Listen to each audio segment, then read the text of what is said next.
औज़ बिल्लाहि मिनश शैतानिर रजीम बिस्मिल्लाहिर रहमानिर रहीम। प्यार स्टूडेंट्स, बहन भाइयों, अस्सलाम वालेकुम।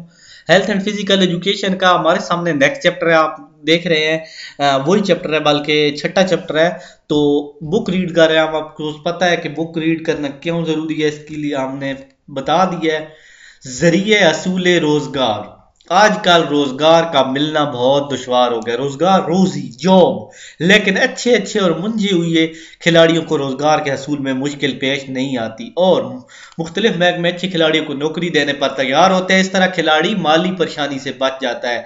कद्दो कामत की दुरुस्तगी।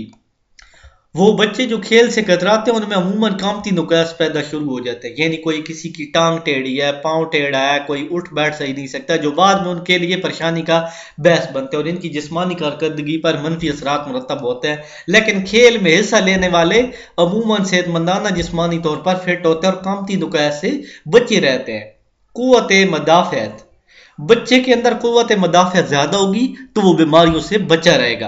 खेलें इंसान में कुव्वत मदाफ़त पैदा करने का ज़रिया बनती हैं और बच्चों को मुख्तलिफ अमराज से बचाए रखती हैं और इस तरह बीमारियों पर खर्च होने वाली रकम दूसरी मुआशी ज़रूरतों के काम आ सकती है। स्पोर्ट्समैनशिप। खेलें मुस्बत सोच पैदा करने और अच्छे किरदार की तश्कील में बेपनाह मदद देती हैं और अच्छा खिलाड़ी किसी नेक व तमीराती मकसद के लिए भी खेल खेलता है। वो मुआशरती बुराइयों से हर मुमकिन तरीके से बचने की कोशिश करता है। तो यहाँ तक ये जो है पेज हो गया है। इंशाल्लाह नेक्स्ट वीडियो में देखते हैं, अगला पेज करेंगे। आगे 7वां बाब शुरू हो गया, इंशाल्लाह हम वो करेंगे। इसी वीडियो के साथ मैं इजाज़त चाहूँगा। अल्लाह हाफ़िज़।